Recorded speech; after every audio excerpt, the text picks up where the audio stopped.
Hello, everyone, and welcome to another episode of the True Blue Crime Podcast. My name is Dan, and as always, I'll be your host for this episode. I've approached the last few cases a little differently. Sometimes a case presents itself as more story than crime scene breakdown. Other times, there's more stuff to talk about in terms of the crime scene than the story. So I hope everybody's okay with the fact that I kind of switch around my approach based on the case itself, and this case today is going to be more of a crime scene focused case. But with that being said, if you would like to get updates about what the podcast is up to, please like and follow the True Blue Crime Productions Facebook page. More information can be found at the show's website at truebluecrimeproductions.com. And if you would like to email the host directly, my email is truebluecrimeproductions@gmail.com. Finally, if you can, please support the show via Patreon. Any donation level helps, and it will help ensure I can keep making free episodes of the podcast and expand the podcast in the future. Any donations will receive a shout out in a future podcast and a thank you message from the host. Also, for no cost, please rate and review the show on whatever platform you're listening to. It definitely helps build the listenership and get more people into the podcast. Now, without any further ado, let's dive into this episode of True Blue Crime. A bride's wedding day is supposed to be a happy occasion filled with love, laughter, and lifelong memories. But when a bride goes missing just 5 days before her wedding day, it can be a question of cold feet or even worse, foul play. On September 8, 2009, a doctoral student at the prestigious Yale University went missing in a case that caught fire in the media and captivated the nation. What happened to this young woman with so much promise and so much to look forward to? Now, the woman that we're going to be talking about today is Annie Lee. Annie Lee was born on July 3, 1985 in San Jose, California. She was the daughter of a Vietnamese-American family and was raised by her aunt and uncle. Annie was incredibly intelligent, graduating as the valedictorian of her high school class, and was voted most likely to be the next Einstein. In preparation for college, she secured around $160,000 in scholarships via academic awards and set off for New York to study cell developmental biology and minor in medical anthropology. While studying at the University of Rochester, she met a man named Jonathan Wadowski. The two would fall in love, get engaged, and plan to marry on September 13, 2009. After completing her undergraduate degree, she was accepted into Yale to work on a doctorate in pharmacology. She had hoped to work on medicines to help treat diabetes and certain cancers. This work mainly revolved around tests conducted on mice in university labs. She was known for being an animal lover and having a smile that would light up the room. And everyone she talked to in the days before her disappearance said she was looking forward to her wedding and a married life with Jonathan. Now, obviously, we wouldn't be talking about Annie Lee if something hadn't happened. So here's the investigation. On the morning of September 8, 2009, which again is 5 days before her wedding day, Annie Lee left her apartment and took school transit to her office, located in a building called Sterling Hall, which is on the Yale campus. Around 10 a.m., she left her office, leaving behind her purse, cell phone, credit cards, and cash for the short walk to the research labs at the Amistad Street building. Security cameras captured her entering the building just after 10 a.m. At 10:40 p.m. that evening, one of Lee's roommates contacted the police as Lee had not returned home around the 9 p.m. time that she said she would. While Lee was an adult, there are factors to consider that would make this suspicious and warrant an investigation. First off, Lee was extremely punctual, and she also had access to a phone and cell phone to call if she was running behind and no call had been made. Secondly, her roommate had not received any calls or texts from Lee all day, and this was very unusual. So again, we've talked about this in the past in several of these cases. When somebody goes missing and they're an adult, there's nothing illegal about them going missing, and police, although most states, I believe, do require now police to do a missing persons report for any adult that's missing. It can be up to the police discretion on whether or not they enter that person into the national database for missing people, but at least a report is going to get filed. But if police see something that isn't adding up, this is behavior way outside the norm for this person, and again, in this case, we're talking about a person who is extremely responsible, extremely intelligent, extremely dedicated to her studies, And from everything that her roommates and friends are saying, this is completely out of the norm. There's no history of mental illness. She's not on any medications for anything. So the police are going to launch a missing persons investigation that evening. First thing they're going to do is call Lee's fiance, Jonathan. He's still at the University of Rochester, so it makes sense that they're going to contact him first, just in case she made the 5.5 hour drive up there in some type of an emergency situation and maybe her phone died or something along those lines. But first, let's check in with the fiance. He might know more. Jonathan tells the police he has not had contact with Lee all day, and in fact, she was supposed to call him at 7 p.m. that evening, and she didn't call him. He figured something just came up with her studies or her doctorate work, and she just lost track of time, although he would also believe that wouldn't be like her. But the last thing in his mind is that she had gone missing. The other reason that police are going to do this is because when somebody goes missing or is murdered, one of the first people they're going to look at is a significant other, especially if there's potential for problems in their relationship, like a recent breakup or somebody's cheating, something along those lines. So police are kind of killing two birds with one stone here by checking in with Jonathan to see if Lee is with him, because if she is, case solved. And if she isn't, what does Jonathan know? Well, Jonathan has told them he talked to her at 8 a.m. that morning, and she was supposed to call at 7, and he hasn't heard.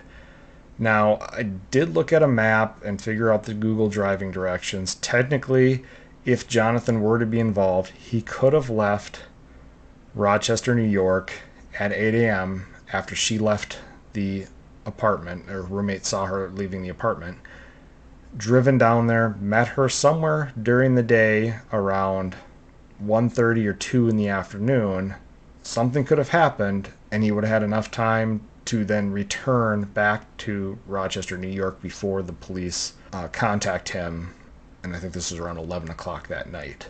So while it is possible, and only possible mainly because of the long time frame between anybody having contact with her at 8 a.m. and now it's almost 11 p.m., it's not likely, and there was no indication of this, and Lee likely would have told some of her friends that Jonathan was coming down to see her that day, so there's no evidence at this point pointing towards Jonathan being involved. But police have to check that box. They've done that. A, she's not with him. B, they don't believe that he's involved at this point. So now they're going to go to Lee's office. When they arrive there, they're going to find that she left behind her purse, cell phone, credit cards, and cash in her office. So this again is going to point towards the fact that she did not just run off on her own, which has been known to happen with brides and grooms before weddings, where they get cold feet and just decide they're going to run off and escape all the stress of the wedding or whatever it may be. So I guess police had to consider that as a potential, that she just had a complete and utter mental breakdown and decided to just get space. But with them finding all of the things she would need if she was going to go on the run, her phone, credit cards, cash, purse, all that kind of stuff, now they're at a loss because she likely didn't leave the area. She wouldn't get far without those items. And she's not with the fiance, and she's not with the roommates. So where is Annie Lee? The one other thing they are going to do, police are going to check local hospitals, because that is always a possibility that, especially since she left her items behind in her office, that if she were to, say, while walking from one building to the other, get hit by a car, or any other way in which she could potentially end up being either dropped off or brought to a hospital, if she's in a coma or is unconscious, there's a small chance that she could just be sitting in a hospital room somewhere and nobody knows who she is. And at this point, she could be there and they could know who she is, and hospitals are not required to notify the police that this person has arrived. There's no way that they're going to know the police are even looking for her. So that's kind of that last check in the box. Now, I will say one other thing. When I was a police officer, I would look at that point is arrest. Now, nothing in Lee's background leads me to believe she was arrested, but there was a number of times where somebody would call the police department and I would take the call, where their significant other, their son, their daughter, whoever it may be, didn't come home and they want to report him as a missing person. And this would be Sunday morning, Saturday morning, Monday morning, somewhere around there. And the first thing I do is hop on to the websites for the local jails. And most of the time I would find, especially if I asked that person if they had a history of arrests, whether it be with warrants, drunk driving, whatever it may be, a vast majority of the time I would find out that that person had been arrested and was sitting in jail somewhere. And again, the jails aren't going to know that we're looking for that person at the time that they're booked into the jail. It's only afterwards that somebody's reporting them missing that police are now looking for this person. So 9 times out of 10, I guess, when somebody's reported missing, a combination of finding them with significant others, friends, etc., a hospital or in prison accounts for the location of most of those people. So police have checked all these locations. Didn't say in there that they checked jails, but I assume they probably did. And so now they're going to go to what's going to be a key piece of evidence in this case, and it's Lee's key card. So students and staff at the university are required to use these key cards, these electronic cards, to get into buildings. And this is easier than issuing keys. I used to work for a university doing security for them, and this is back before electronic locks and that stuff, and I literally had to carry an old key lanyard with like 30, 40 different keys on it that would allow different access to different buildings. And as technology's advanced, and that was back in the late 90s, now technology's advanced to the point that we can have these electronic key readers, and they can be turned on and off to allow access for some people into some buildings or labs or not. I know with the police department, they were really useful because as a crime scene technician, we needed to keep our crime lab secure, especially during a major case. And so to prevent anybody from being able to just walk into the room where evidence was laid out, that would then later have to be explained away in court as to why people had access to that room, we could change the locks or the electronic keypad to only allow certain people involved in that investigation into that room. And there was then a log of anybody going into the room that could be explained in court as to why that person was in there and what they were doing at that time. So same scenario here. We've got key readers in all of the buildings and all the rooms on the Yale campus. So police realize this is a potential gold mine for figuring out where Lee is. So they bring up her key card access logs, and the only thing that this isn't going to show is who used the key card. We're going to know whose key card was used. That doesn't necessarily mean that that person is the person that scanned. But in the case of Lee, they're only going to find one scan, they're going to find scans for her going into the building, that lab, a little after 10 a.m., and scanning into a room in the lab, and then no other scans are going to be made. However, now that they know a rough time frame in which Lee is in a certain part of the building, this is where they're going to start to look at anybody else who may have been a witness to what happened or had talked to Lee that day or anything along those lines. So they're going to run the same keycard log check but look for other people's keycards that access that room, and an employee named Raymond Clark came up on the list. Now, police are going to track down Raymond Clark on September 10th, so this is 2 days after she went missing. In this time frame, they've learned that he was a lab technician who took care of the animals and the animal cages in the rooms at the lab. Now, he did state that he was at the building that day and saw Lee working in the room around 10:30 in the morning. He told police he left the room around noon for lunch and returned at 12:30. He said that shortly after he got back, he witnessed Lee gather up her notebook and 2 bags of mouse food and leave the room around 12:45 hours. Clark also said a fire alarm cleared the building between 1 and 1:30. Police did notice a scratch on Clark's left bicep, and he said he got it from one of his cats. The thing I should say about the key cards is it's a requirement to get into a room. There's no requirement to scan to get out of the room. So police can't verify Clark's story on Lee leaving because there's no requirement for her to scan on the way out of the room.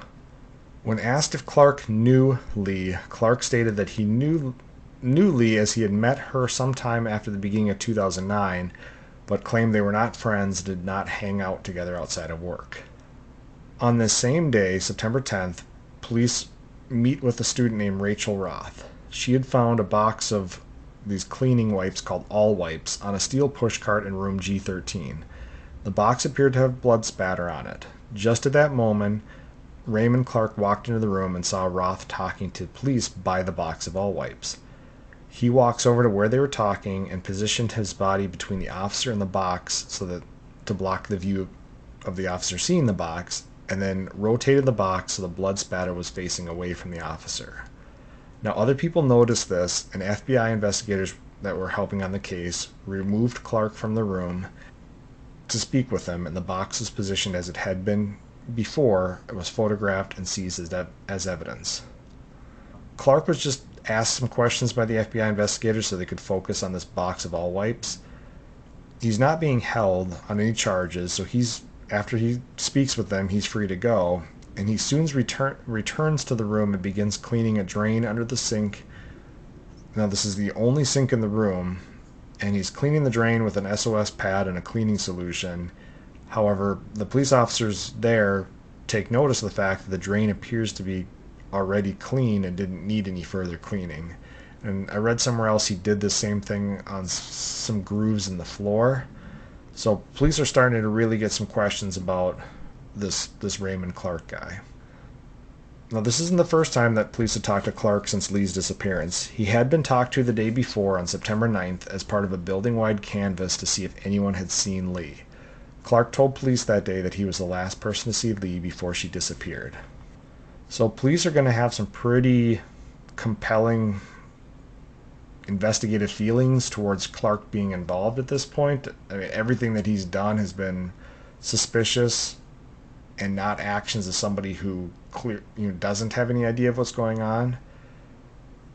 So, and I don't know why this is. I'm looking at the dates because to me, a lot of this stuff should have been happening faster, and maybe it wasn't just because at first people were still had to question whether something actually happened to Lee or whether she just decided to just walk away from everything. But on September 12th, so this is, I guess, 4 days after, but really it's not reported till late on the 8th, so 3 days after she's been missing, crime scene investigators responded to the lab to process for further evidence. During this processing, they located locker rooms, and in these locker rooms they located a set of work boots with what appeared to be blood spatter on them. The boots had the labels Ray C on the back of the boots. A blue medical scrub top was also located that had what appeared to be a blood stain on it. The scrubs matched those in a laundry bag hanging from a peg, and that peg was labeled Ray. Now, police are going to obtain the video surveillance of the cameras on the building. I guess from what it looked like, it was all external cameras, so they're able to see people. The cameras cover every single door, so they're able to see people come and go in and out of the doors, but they don't believe they're able to see anything inside the building. These cameras are going to show Lee arriving that morning, but never leaving the building. Raymond Clark is seen several times on the cameras, and when he arrives to work, he's wearing those blue scrubs, like the one they found with the blood stain on it, and he's later seen wearing different clothing at 4 p.m. that afternoon. So now, this is going to be confirmation, I guess, to the police on the morning of the 13th that Lee never left that building, because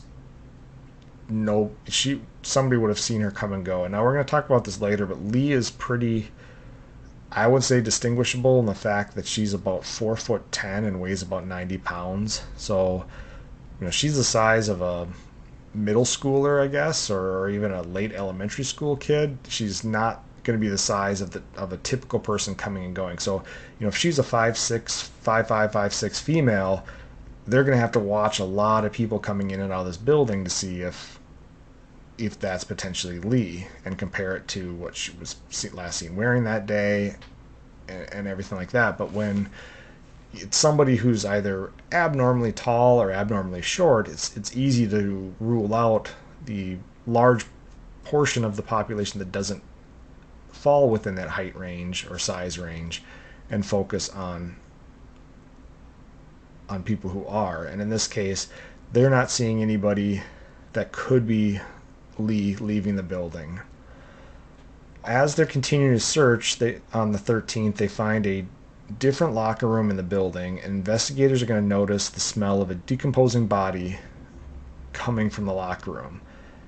I got a lot of this information off the actual search warrant affidavits for this case, and they're a little confusing. I don't know that they're lined up exactly as they were presented, or if they were. It just, again, was a little bit confusing.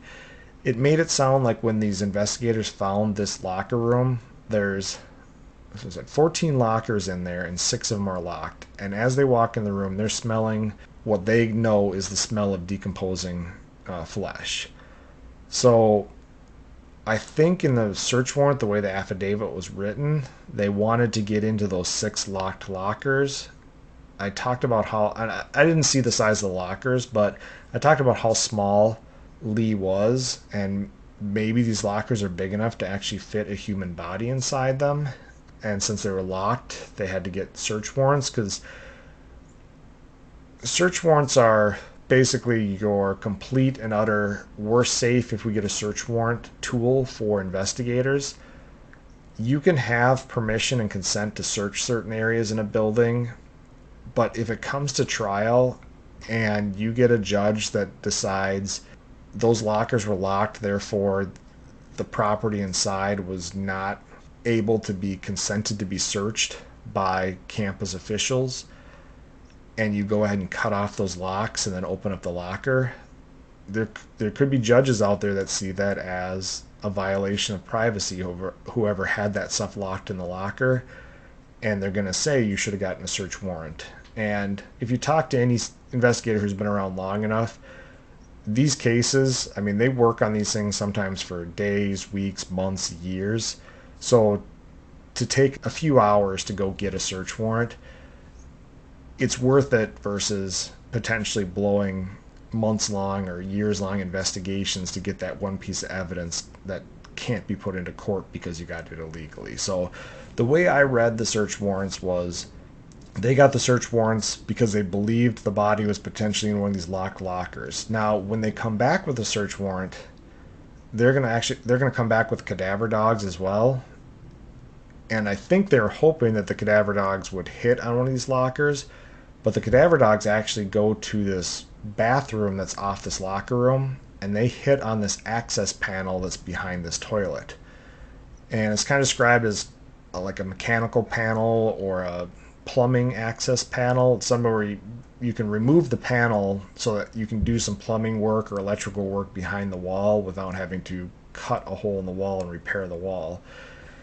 And this is where they're going to find Annie Lee's body. In the search warrant and the arrest warrant and every affidavit I could find online, all of the stuff about them finding the body's redacted, other than the fact where they found it and some of the stuff they found with the body. And I'm going to get into that in a little bit when we talk about the crime scene investigation itself. But I have some feelings about that, feelings why that is, but we'll get there eventually. So unfortunately, it was on September 13th, the day that she was supposed to get married, that her body was found, stuffed into that small mechanical access place behind the toilet in the locker room the investigators had identified the smell while in. The description of the body, as I said, was redacted in the affidavits, but let's get into what I believe actually happened here. Disclaimer here, this is all going to be speculation on my part based on the research and without having all of the knowledge, and this does not go to trial because the suspect is going to plea, so they aren't going to present a whole lot of evidence that hasn't already been sealed as a part of this case, or at least not released. I'll speculate here, but from what I can tell, the only 2 people that were in that room that day were Clark and Lee. My guess is Clark somehow tries to make a pass at Lee, maybe make some advances on her, and she rejects his advances, which one of 2 things is going to happen. He's either going to get enraged at that point and attack her, or he's going to leave and build up anger and then come back after her, because he's going to have multiple key card entries into that room and some of the other labs, and we'll get into that later. But It's hard to tell from his keycard entries because he does enter. I think it was at like 10:30, and then he enters at like 10:40 something, and then he's not entering any other rooms for 46 minutes. So again, I don't know if he made an advance on her. She rejects him. He gets pissed off, goes somewhere else for 10 minutes, and then realizes he's going to come back and attack her. There also was some information out there in regards to a text message between Clark and Lee, and I didn't see anywhere where this was edited out of later news statements, but basically everybody pointed to this ABC News story saying that Clark had texted Lee to come to the lab because he needed to go over some cleaning procedures with her.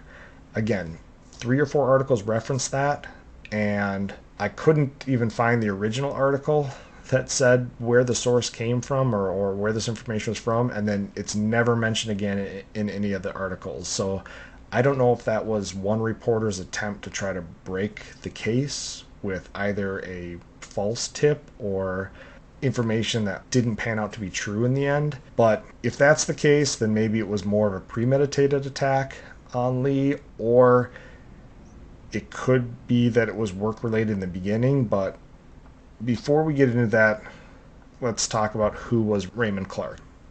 So Raymond Clark was born January 28th, 1985. From everything in the research I found, he was known for being a good baseball player, popular student, and an overall nice kid who got along with just about everyone. A reporter even asked one of his former teammates what they thought of his arrest, and they said they were shocked. And when that same reporter asked the teammate if Ray showed any anger or temper while playing sports, the teammate denied ever seeing Ray angry. However, some reporters found some of Ray's ex-girlfriends who came forward and said that while Clark was kind and sweet in the beginning, he turned into borderline abusive control freak after some time together. More than one girlfriend said Clark ordered her to stay away from other boys, told her who she could be friends with, told her when to stop talking when she talked too much. One former girlfriend said this control sometimes turned into physical abuse, and when she broke up with him, she had to get walks to her car for 2 weeks because she was afraid he would show up and attack her. It wasn't long after he started working at Yale that people started to notice how much of a control freak he was. According to some people, he would fly off the handle if someone didn't follow proper cleaning procedures and was known to get angry at work. And I talked about the article that said that it was possible that he called Lee over there to speak about cleaning procedures. So I think the reporter was trying to draw a connection between his control issues and his anger over these cleaning procedures, and maybe that he attacked Lee out of anger in a workplace violence situation. And while there's not enough information out there to completely rule that out, some of the evidence we'll get into later, I think there's a different motive for the attack here. Now we'll go over the evidence first and see how it pertains to Clark as a suspect and what I believe happened. Police are going to state that only 2 key cards were active in the building at the time they believe Lee was killed. Clark and Lee were the only ones that had scanned into that room, and when they looked back at Clark's prior scans, it showed that a lot of the rooms that he was in the day of the murder, like he scanned into those rooms 5 times, 11 times. I think a total of all his scans for that day were somewhere in the realm of 55. And on a normal day, he might scan into 1 or 2 rooms at a time. So clearly he was doing a lot of not normal activity on the day of the murder by going in and out of rooms constantly. And that wasn't his typical MO, and it hadn't been that way he hadn't done anything like that before that they could tell. Now, he did tell the police that he was the last person to see Lee. There's no evidence that Lee ran off. And this is all as they're going through the investigation. These are the things they're looking at. Like, these are the things that point towards Clark being the suspect and Lee not having run away. Clark has a history of violence towards women. He's seen on camera wearing different clothes to work or different clothes when he leaves work than what he wore there. And now some people might say, well, he's cleaning these cages, so it makes sense that he changes his work clothes.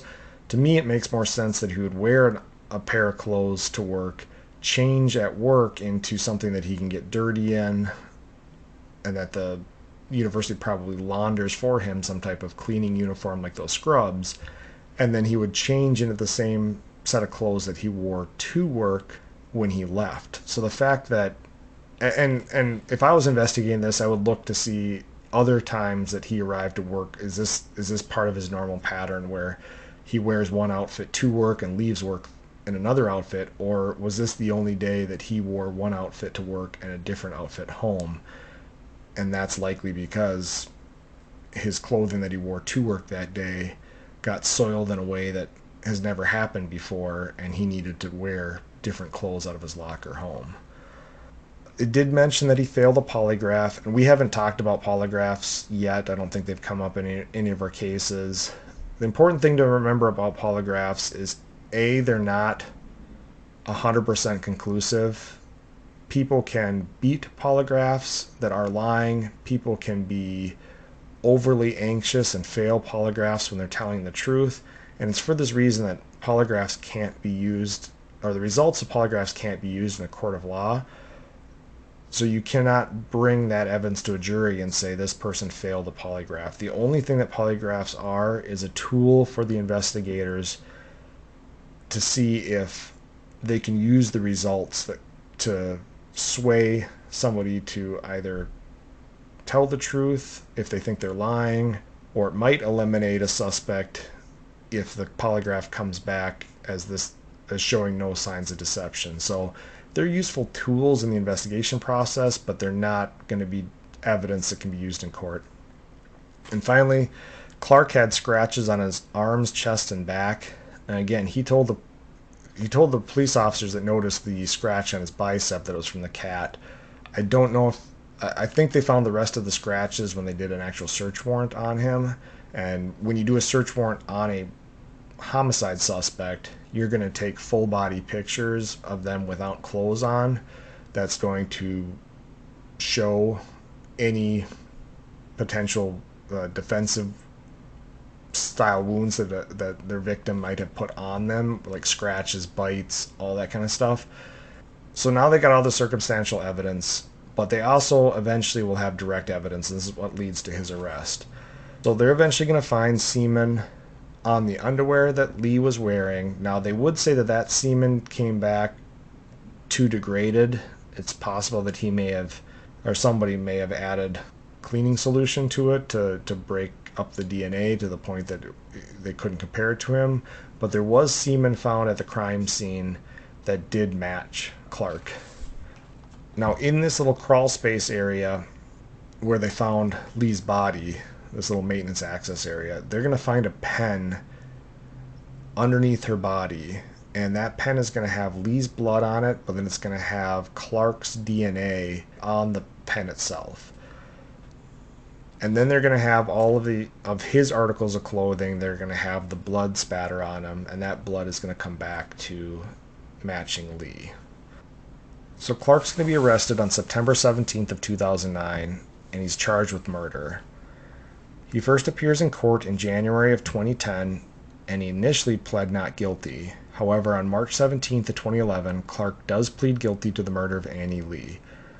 And by this time, he's also facing charges of sexual assault on Lee, and he enters what's called an Alford plea on those charges. So an Alford plea is when a suspect admits defeat and says the prosecutors have enough information to find me guilty of this crime, but I'm not going to admit I did it. So it's a way of admitting guilt without admitting guilt, I guess. And so in this case, he pleads and admits guilt on the murder, but I guess he didn't want to be seen as a rapist, and so he's going to say, yeah, they have enough to say I raped her, but I didn't. I guess that's his route on that one. As a result of him pleading guilty, like I said, we did not have the evidence presented in trial to paint the full picture of what happened. And no article out there, and the affidavits themselves are a little light in terms of the details of this crime. And I don't know if that was to protect the victim against what happened to her or protect her family finding what happened to her. But the one thing I hadn't brought up to this point is that her autopsy revealed her cause of death was strangulation. What got me a little curious was with the amount of cleanup that he was doing and the time it took him to clean up, there must have been a lot of blood. And then you enter all the blood spatter on the box of wipes, on his clothing, on his shoes, and he's obviously concerned about cleaning up the floor. And the fact that they kind of hid the details of Annie Lee's body, and my thought is that he may have dismembered her in one of the lab rooms, and as morbid and gross as that sounds, it's the only thing that really makes sense. It's either that or there was more of a struggle than we can ever imagine, and she hit her head on something, because head wounds bleed a lot, and the blood from that wound got all over the place. But usually in order for there to be spatter, there has to be impact or some type of force behind the blood itself. And because her cause of death was suffocation, and there's nothing mentioned in the autopsy report that she sustained, heavy injuries to her body. And again, I didn't see the autopsy report. The only thing that says is that she died of, or the autopsy report said she died of asphyxiation from suffocation. So it's a lot of speculation here. It's just one of those things where it was a really weird case to research, because there's a lot of information out there about her life, what she was doing with school, the investigation into her missing, the 5 days that she was missing, what people were doing, how it captivated the country. This bride goes missing 5 days before her date, and she just kind of disappears into thin air. And then her body's found. And then and it's kind of weird because it's one of those cases where the investigation is almost done before her body is found. A lot of times the investigation doesn't begin until the body is found. So the case is almost all wrapped up within 10 days of her even being reported missing.